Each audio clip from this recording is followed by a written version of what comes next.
Hello everybody and welcome to Cause and Effect, a show about VTES. Today I'm here with my two fabulous co-hosts, Adam Esbjörnsson and Isak Esbjörnsson Bjärmark.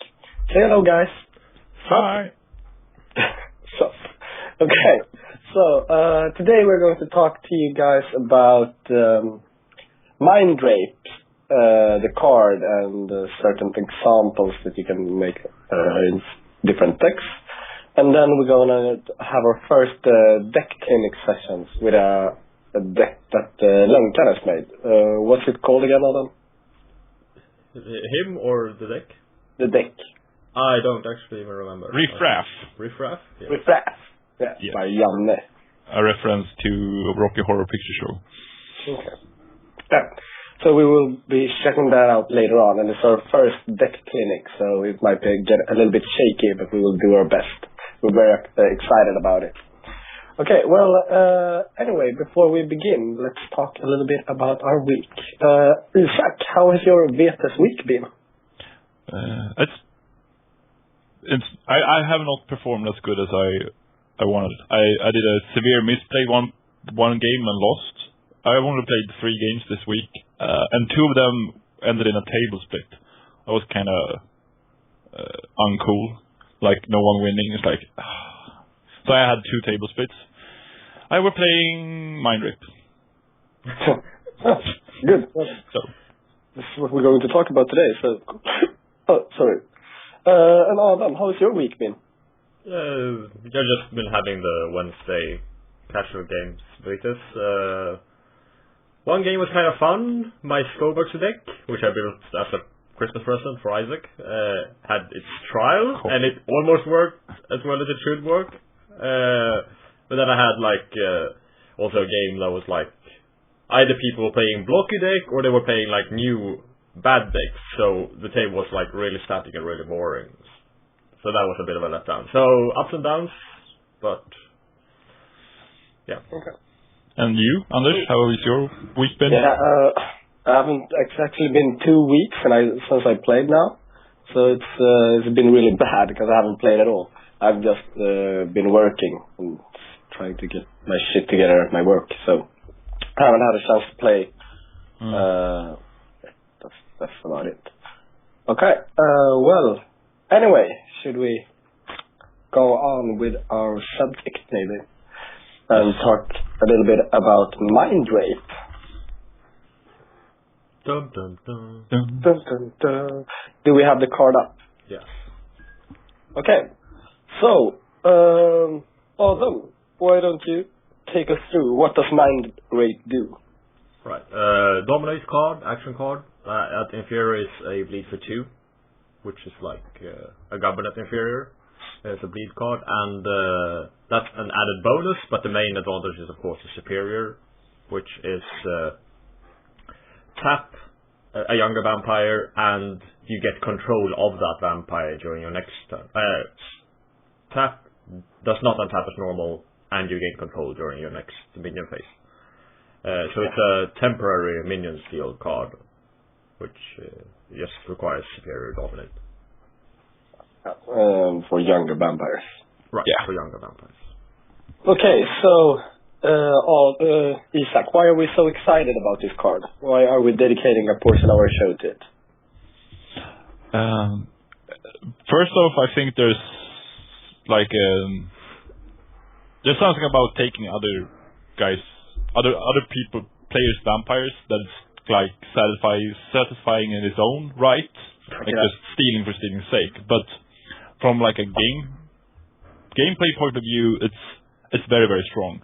If you haven't seen my lecture from Warsaw, I urge you to go see it and follow the reasoning there behind the 12-turn game.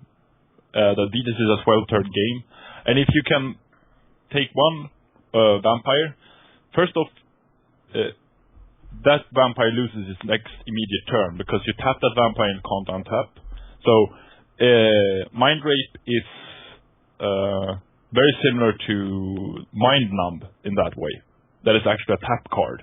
But then you gain control on your next turn. And when you have control of someone else's vampires, you can break a lot of stalemates, like vote blocks or like a situation where you can't tap out because your predator plays any kind of tap bleed deck. You can break such a stalemate temporarily, gaining minion superiority. So if you take one from your prey who has 3 vampires untapped just to defend, you can mind rape one of those, and the next turn he has 1 less and you have 1 more, and then it's a 4 versus 2 scenario instead of 3 versus 3, for instance. And then obviously when you have control of the vampire, you can make it burn, and that's the strong part. And here is the most obvious addition or combination is a backdoor. We will come back to a backdoor later on. Yeah. So, Adam, what do you like? What is your mindset when you play a deck with a mind rape when you come into a game? It's mostly staying alive. It has a because part of the advantage is denying other people's resources. If you can do that, it's of course stronger when you're like in the heads up or this like 3-player situation. It's stronger to deny like half of your opponents or all of your opponents their actions than denying like a fourth or a third, as is the situation when you're 4 players or 5 players at the table. So it's mind rapes are a lot stronger when you're 2 or 3 players left, and also it functions really well as a defensive card because, as Isaac says, if you have a predator that just you can't handle for any reason, rushes or bleeds or anything, you can mind rape that minion and he won't untap.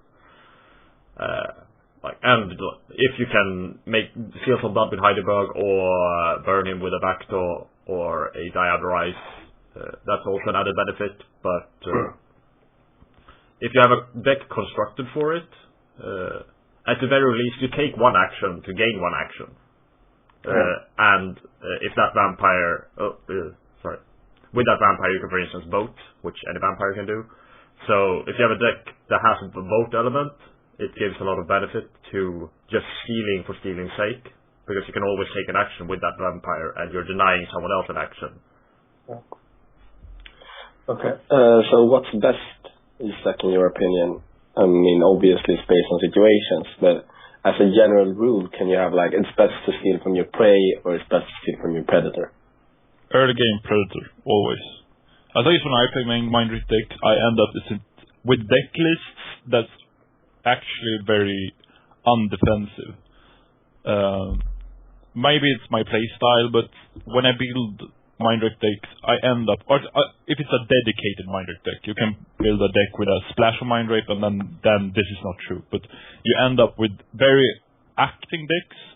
You hopefully play some freak drives or similar cards, and you end up with less deflections and stuff like that. So mind rape go backwards. You cripple your predator.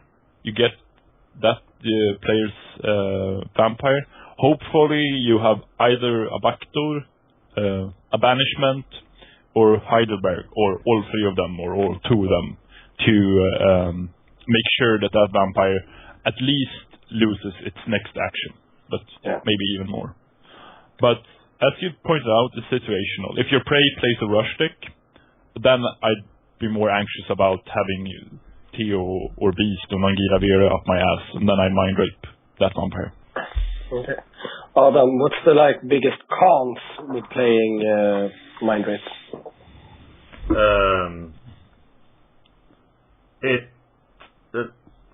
Like as Isaac says, if you want to play a dedicated mind rape deck, you're more or less required to decrease the amount of defense you have, because if you have a lot of defense and mind rape, your deck won't be able to do anything but be defensive. And as mind rape is like the defense card, if you find some way to do damage to a mind rape deck, it's really, really efficient. It kills them more or less outright. For instance, I can take an example from a game I played this Wednesday. I had an Anarch Revolt deck. My first turn was Anarch Revolt, Anarch Convert. and my prey was Erica Mind Rape. And I could barely take any actions at all, but I ousted, like, I took one action or two actions, but I ousted the Erica deck still, because he went so low on pool, and he can't take, like, any pool damage, because he relies on Mind Rape. So, if you Anarchavolt, or if there's a flame cross table, or if someone wants to cross table oust you, like, do kind for 3 damage, then it really, really hinders a deck like this, because it relies on Mind Rape for defense. Okay. So in your opinion, is it a stable deck, or is it unstable because of these factors? It's hard to say stable or unstable. It has a different kind of defense than most decks, which relies on no bloat at all, almost, and just, like, staying alive by virtue of its actions, no reactions. So for some situations it's less stable, from others it's more stable. It's not that helpful of an answer, but that's the best I can give, I think. Maybe Isaac has some more insights? This is kind of an obvious answer, but it's a metagame issue, mostly. Like playing, say, Erica Mind Rape, which is probably the basic Mind Rape deck, as I see it. You really do want to meet other ones playing high caps. If you play someone who plays weenies or mid caps to low caps, you're kind of screwed, because your biggest defense is actually you turning up Erika and your Predator the same turn turning up Axinia de Klaus, Sibel, Hutsu Porchli, or any other 10 cap. You play Mind Rape on that 10 cap. You have that 10 cap next turn. You do something to the 10 cap to make your Predator be unable to do damage to you for a significant amount of time. And since you can bleed each turn for 8 with Erika, you probably get your prey ousted kind of quickly. Yeah. Okay, so when you have someone nice and raped, what should you do? So what are the combos we're looking at? We have talked a little bit about Abactor. So can we take that card up and explain what this does and why? Right, there we are. It's a hunt action that gives 5 blood, and after successful referendum there's a blood hunt on the person who hunted, or the vampire who hunted. Okay. And this serves a double benefit for a Mind Rape deck, because of how Mind Rape is a really expensive card. It costs 2 blood, and if you want to add Freak Drives, that's 3 blood when you want to do a Mind Rape. So it gains you blood for your own vampires, and for the vampires you steal, you can burn them if you have them. But obviously you have to have a vote lock when playing this. Yeah, that's usually, as I see Mind Rape, they perform the best if you're voting as well. And this is also, one part of it is Abactor, because you need it for yourself to gain the 5 blood to actually keep going the whole game. Because you can burn Erika empty in a turn, easily. It's no problem at all. And the other part being that if you don't have an Abactor, but you have a vote card of some sort, like Mind Raping one guy from another person, that Mind Rape guy take a banishment action and banish another guy. That could be a problem solver. So by doing that, voting angle as well, sustaining and make sure you have the vote lock, and also makes sense because then you want to Mind Rape the guys with titles to get the vote lock. It all fits together very, very well. What else combos do we have? Of course, the Heidelberg. Yes. And this combos very well with the Abactor as well. Like, if you want to, in some situations, you value blood more than you value burning the Mind Rape, you can Abactor hunt with the Mind Rape and make him live, and then you can gain 5 blood for your own vampires with Heidelberg. But you can't tap Heidelberg and take the blood and then burn him. No, you can't use Heidelberg during an action. So it's either or. Either burn or you can take the blood for yourself. Yeah. I mean, and the best scenario would of course be to take someone with a lot of blood, take take all the blood and make an abductor action and burn him. Yeah, or so that's not bad. That's kind of obvious. I have tried to play villain in these decks too. I don't make it work because you end up with too much monsters. But I think probably possible to make a deck list that works with villain as well, and then it makes kind of sense. You villain Arika really hard when you have a mind rape pending, and then you gain the mind rape guy. You hide it by all blood but one or all blood, and then you do whatever you want with that blood with the lent vampire back to heart or you bleed or whatever. Are there any more like combos that are or other cards that fit?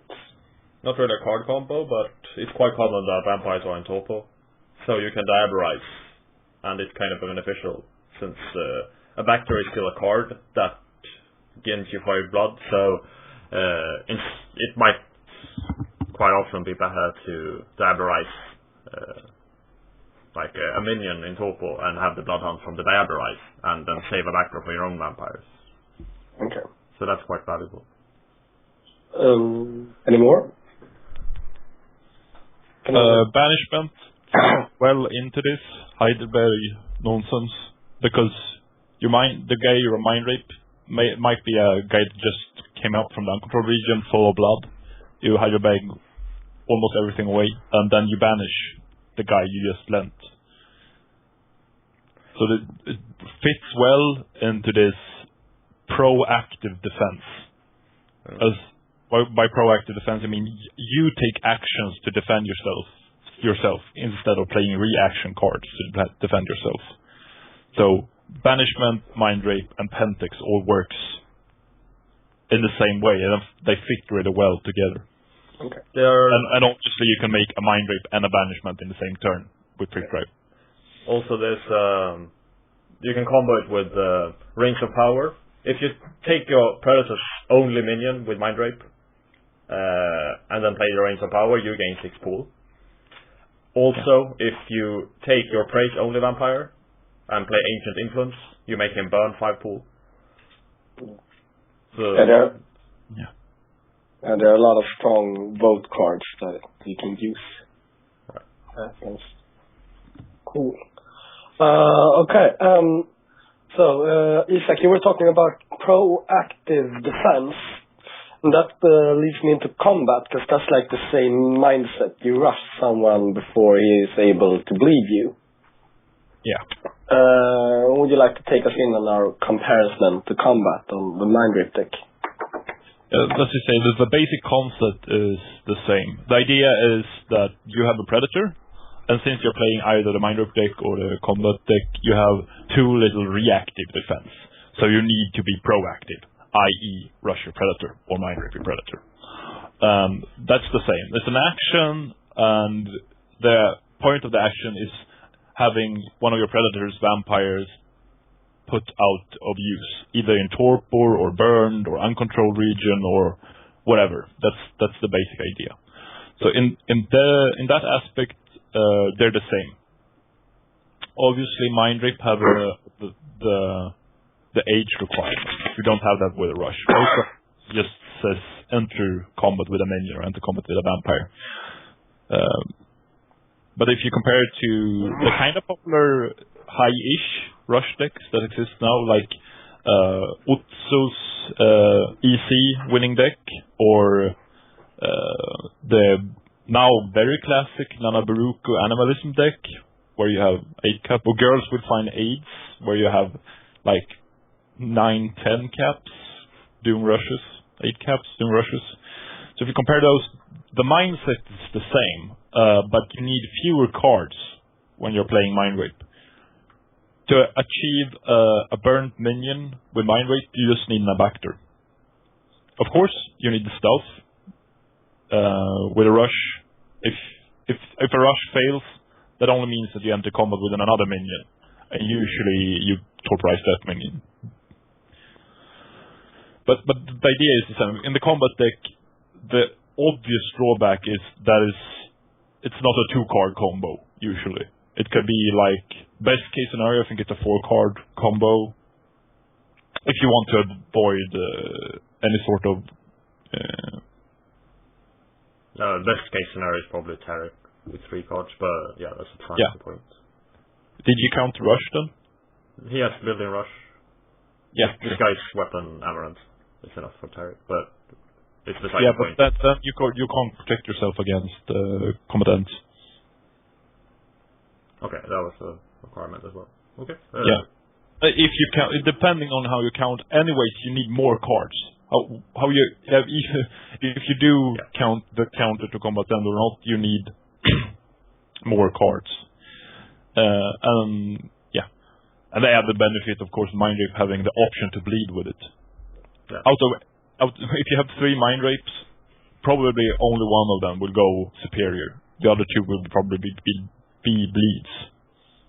Adam, what's your take on the whole proactive defense? Yeah, I think the comparison to combat is it's a good comparison. It can't be compared straight up because of how combat decks care quite little if they're blocked. While this is in the ideal situation, this is countered with stealth, but still there will come decks that can block you, and if you can be blocked, then combat is of course better. But if you won't be blocked, yourself will be enough. Then Mind Rape is not necessarily more card efficient because you need to counter stealth. If you want to compare combatant's defense, you should include Elder Impersonation in the equation, for instance, because then you need to stealth the action. If someone has something to that is good against your strategy, you need. But then you probably need to count the stealth in the Rush too, because you might end up just kicking the shit out of Jake Washington. Yeah, that's with the Rush decks. It depends on. They're good in some situations, of course. If you're facing an Allspace Weenie, you don't care who you're rushing. Everything has to die anyway. Yeah, but a Mind Rape will suck balls. Yeah, because you're taking a cap 4 and possibly 1 or 2 equipments, but you still have 4 more minions that can get new equipment. So it's not the same kind of win that you have in a combat deck. Yeah. But I think the biggest, if you want to compare them, Mind Rape is for big caps and rushing is for small caps. I think that's a good. That's a good analysis, I believe. A good rule, because Mind Rape is you gain so much from it, the Heidelberg and extractions and whatnot. And of course you can tap a guy's vampire and then bleed him. You can use it as a mind numb in dire situations. Yeah. It's a versatile card. Yeah, but it requires that you're older. So it's a really good card for the older vampires. But it's a bit different to combat. It has some comparison points, but not necessarily totally comparable. Yeah. For me, it's comparable, at least for me. I think. For me, the biggest reason for me not playing combat or as much combat or as dedicated combat is that in 9 cases out of 10 it's better to play Mind Rape Abactor. Same or better result, and you have a bigger flexibility in your choices. You can choose to bleed with a Mind Rape. Most rushers you can't choose to bleed with. I think that needs to have the qualification with your meta. Yeah, of course. Meta is always an issue. Big cap vampires. Everyone is playing a 10 cap, then your Mind Rape or Erica deck is going to shine. In that situation, it's so much better to have Erica and Mind Rape than to play Theo Beast, for instance. But it's everybody starts playing low cap, mid caps. Your deck is gonna suck, no matter what. So. I just think that's a bit too drastic, because if you have Erica, you can build for 8 each turn. Yeah, of course, but then you could use. Then you don't need the Mind Rape. You can just build a. I'm just saying, if you are in that situation, you have the ability to adapt in a whole other way than a combat deck can. Yeah, it's more adaptable to play Mind Rape, since you can always choose to bleed instead. In most situations, that's what you need to do. You just bleed your prey out.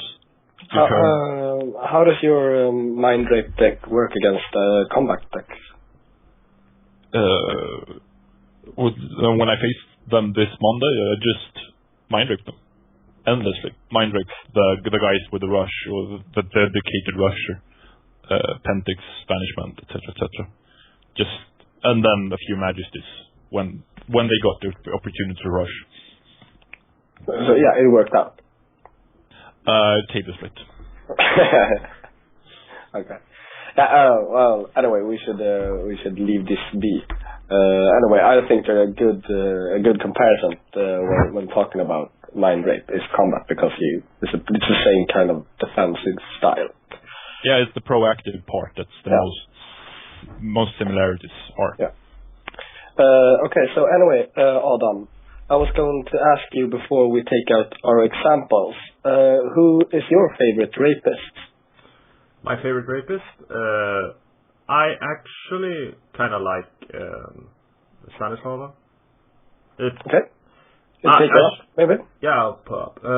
I actually haven't played, constructed my own dedicated mind rape deck ever.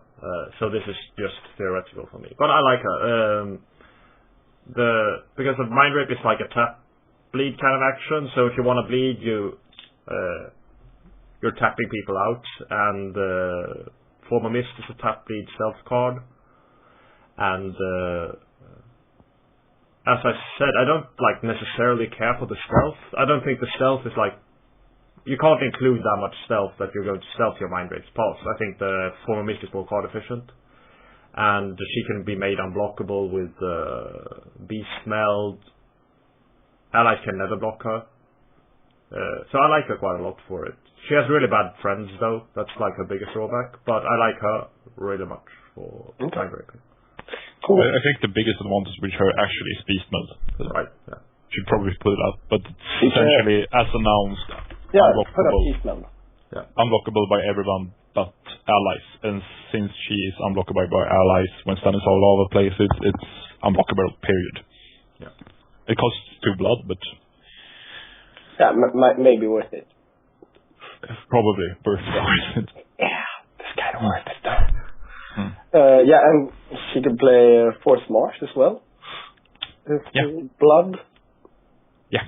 Stealth with Force March even. Yeah, I mean, that's a good rapist, Adam. Yeah, I like that. Okay, so Isak, who is your best surprise sex artist? Just pause for a moment. This calling them rapists, it feels... Okay, but say eliminate. Say it. No. Erica. But I mentioned Erica last 20 minutes. She's so obvious. Yeah. You should probably put it up. She's superior fortitude, superior obfuscate, superior dominate. It's the 3 disciplines you want to have. In every situation. Yeah, and she got plus. This is, of course, what she got in common with Stanislava. She's the inner circle. She got 4 votes. She got the +2 bleed. The special with the locations. It's nice. Most cases it doesn't matter that much, but it's nice to have. And she got superior presence. So you have approximation of loyalty, majesty, voter cap thing going on. Also, you have inferior celerity. And for most people, I don't think thinks about this, but distraction is a really, really strong card if you play an act in there. That's a celerity action. It's inferior. That's the great part about it, and that says that you draw 5 cards. It costs the blood. So if you play this high cap deck, you can start discarding away master cards. After you have played a few actions, made a few trick drives, you end up with a hand jam, and you can solve that hand jam and continue your turn afterwards. So I really like playing distraction. This is actually a good card. Yeah, it's a very good card. I think it's really good card. It's one of the most underrated cards, I think. But you can play this with Stanislava as well. Are you a fan of distraction as well? Yes, I like it a lot. Okay, cool. Probably, but this depends on you how. This is very, very strong when you play Crypt Acceleration. Just throw away 3 Silas Valley and an Information Highway. Okay. Let's just continue. But is it better to play like copies of this than to play what's it called now? Dreams of the Sphinx? I'd say both. The thing is that you can do it during your minion phase. It's like the Freak Tribe curse. If you play lots of Freak Tribes and you have monsters in your deck, like a lot of monsters, then you can cycle during your minion phase. Okay. So. Yeah, it's a really nice card. But that's just a parenthesis. Erika is the best mind rapist, but she is also a big target. You gain a lot of table hate when you bring her up, so going for something else might be good. You might give some other options that I haven't thought about. Eliminate. We can take eliminate up before we go into our example. No, this is more funny than good. He can play mind rape. It's a mind rape for both guys. Yeah, he's like Erika without the plus bleed, without the boats, and without the cute special ability. Yeah. Yeah, but he's twice stand. Yeah, yes. No, he can play the auto memory. Yeah, and he can play. Such a clarity is nice. Yeah. Yes. I think I actually built a deck around him once just for fun on the computer, but it was bad. Yeah. But it's a Seraph. I don't know if you can use that. His Black Hand is Seraph. Can you use that in Mind Rape somehow? Mind Raping is... Well, the Seraph is mostly helping other Black Hand vampires. So you need some other Black Hand guy. Possibly Control Haze, but I think you're kind of... No, I don't know. I don't know if there's other Obfuscate, Fortitude, Dominate, Black Hand buddies to him. If there are, that'd be great, because you get like the permanent on top through Tattoo Signal and Surfex and such, but I don't think that exists. We have gotten a wee bit off our objective, so we're going to leave Emily the Twice Stand now.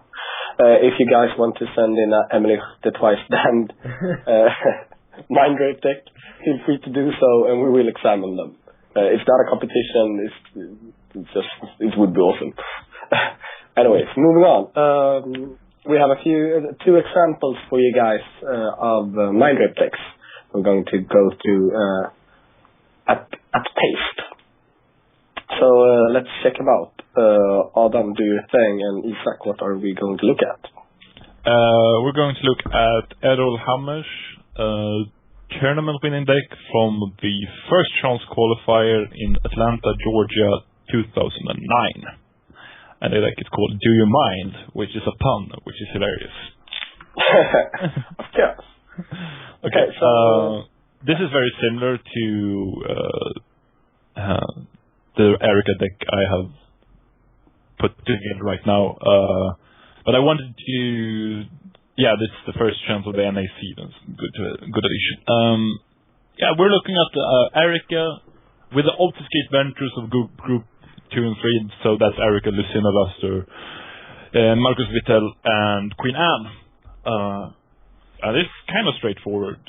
We should take a minute here and talk about the Anna convert, because our viewers that you can see there are two Anna converts in this clip. Why is that, Adam? I can't, of course, know exactly what you thought, but I would imagine that it's partly for diabolizing. Like, if you can. I don't know how often that will happen, but also Anarch Revolt. Because, as I said earlier, Anarch Revolt is like one of the things that's really hard to handle with Mind Rape deck. Yeah, since you can't go Anarch, because all guys are tightened. And you can't be lane for 8, because you don't have the blood for that. You can be lane for 2 or 3, maybe. So... Yeah. I'm presuming that's, like, the reason. Okay. So, going back and moving on. Isak, continue. Yeah, this is a dedicated Mind Rape deck based, I'd say, on Erika, but it's 3 Erika and 3 Marcus Vittel. So Erika, Marcus, Mind Rape deck. So we see more or less what we talked about, but the thing is, this is a very defensive deck, and I think this taps into Errol's playstyle, more or less, just waiting for the right moment, and then in a cascade of blood and glory, oust everyone. Because you got both this is kind of hilarious how much defense this is. Check this out. It's 8 mind rapes, then it's 8 deflections, and then it's 2 banishments and 4 parrot shifts and appendix. So that's 8 plus 8 plus 4, that's 20 plus 2 banishments, that's 22 plus 1 appendix, that's 23 cards that are defensive. So in a high cap meta, I think it's very, very difficult to house this deck. Mid cap, not as much, but it is very, very defensive deck. It's kind of surprising to see that they only play 6 freak drives, which is, in my opinion, very few when it comes to these decks. Okay. I play 17 freak drives. Okay, that's a big difference. I want to ask you I might be extreme on the other end of the spectrum, but I think in this neat classification, your deck is for once it has a backdoor, which is an additional action you can do each turn, and it has multiple purge, which is an additional action, and it's purgeless, but yeah. So you have more action cards than Errol. I'm presuming, as you said, this deck is played more defensively. Maybe you mind rape, you don't free drive, and then you take your next turn and do something fancy at that point, or you just do some tricksy things like banishment or voting or whatever, and then you take another turn. So I think this deck is played a bit more defensively than your deck. And if you play more slowly and more patiently, you will need less free drives. Yeah. You also have to let the game go on for a few more turns to be able to win, I think. Yeah. I have a question. Is zone 2 governed on a line? Don't you use govern to speed up your crypt? This is like the biggest point where I don't agree with Errol's deck building, is the only crypt exploration he has is 1 Dreams of Swings and 1 Information Highway. I play like 5 Silas Valley, 2 Information Highway, and 2 Dreams. And I play 3 governs, so I agree with that part. Okay. Why don't you use govern to that extent that we're used to seeing in dominant decks? Because the major thing with playing a lot of governs is that you usually use it for bleed. And since you play a mind rape, which is essentially the same bleed action, just costs 1 more blood, but it costs 1 more blood, you have enough bleed actions, and that's the big part. And one part of this obfuscate venture crypt that is actually kind of bad is that you have 4 very, very good vampires. They are very, very good, but 3 of them are 10 caps. So you don't get this accelerated crypt going downwards. Like an 11 cap turns up to govern down the line, you get a 10 cap, and that 10 cap and that 11 cap do a govern down the line each on the 9 or 8 cap. You don't get that movement in this deck. Okay. But I also think something that's like quite important is that most of the time, your first minion's first action will even if you have a govern on your hand and a mind rape on your hand, it's always going to be in the mind rape because you can't take the pool damage. Or you can't take the rush. Your predator needs to be slowed down from the start. So where you would have played a govern in a govern focused deck, you're going to play the mind rape superior most of the time. Okay. So I think that's like a big reason as well. Also, it's a deck building thing, of course, as well, because you're gonna end up with a lot of action cards if you want 8 mind rapes as well as say 12 governs. It's too many actions. So you could make do an even more freak drive heavy deck, even more. But I don't think that's necessary, especially considering you have a paired shift. They kind of fill the same role as Superior Govern, with the added benefit that you can bleed and play a paired shift. So let's just take us through it. How do you play it? You start off by getting Erica into play, or with this deck, I guess it's Erica or Marcus. But I'd play Erica every time if I had a choice. Erica gets up. At that point, you probably play Heidelberg Castle, I guess, and play Mind Superior backwards. And in my opinion, to make this deck work, you need to keep the pressure up on your prey. But I don't think this is how Error plays the deck. So this is a matter of playstyle thing. Yeah. I think so. But I'd Freak Drive and Bleed for at least 3 each turn with Erica. Possibly more. So Mind Rape Superior, sort of, maybe first 2 turns, Mind Rape Superior. Then when you get your first Prince or Justicar into play, doing as early as you can Parity Shift to gain some pull back. Because Erica plus Marcus, that's 21 pull, you're down to 9.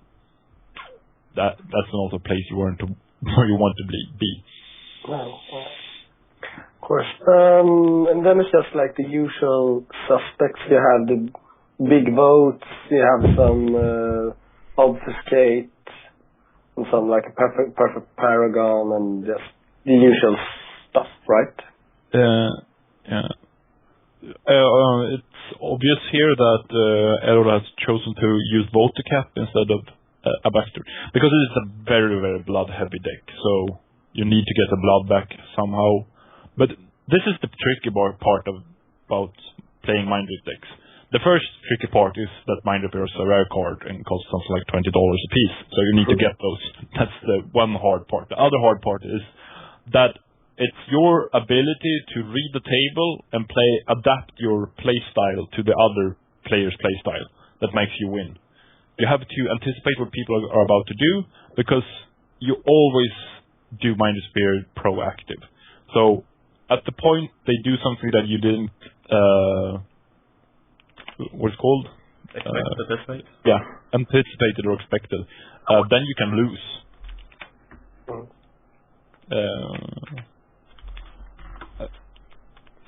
So I think that's, with this deck you have a bit of more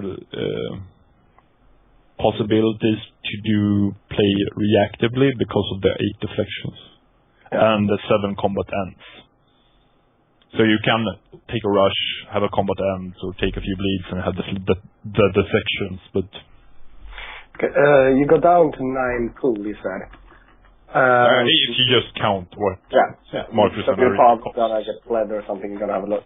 Then you do your parity shift. This is always, but you said you continue to bleed, like during this time. So do you just like whomever on the table has more pool of you, or do you like? I have one more thing that's quite interesting that pertains to this is Enkel Cog and Mind Rape. Out of turn Mind Rapes can be really strong because people don't expect them. They think like your prey thinks he's gonna get one more action, or at least not have the vampire burn, but you can steal him during your predator's turn and then get him and use him immediately. So it adds a bit of surprise effect using Mind Rape out of turn. It's a quite nice. Yeah, and you don't have to anticipate as much. Like with the Enkel Cog or something like that.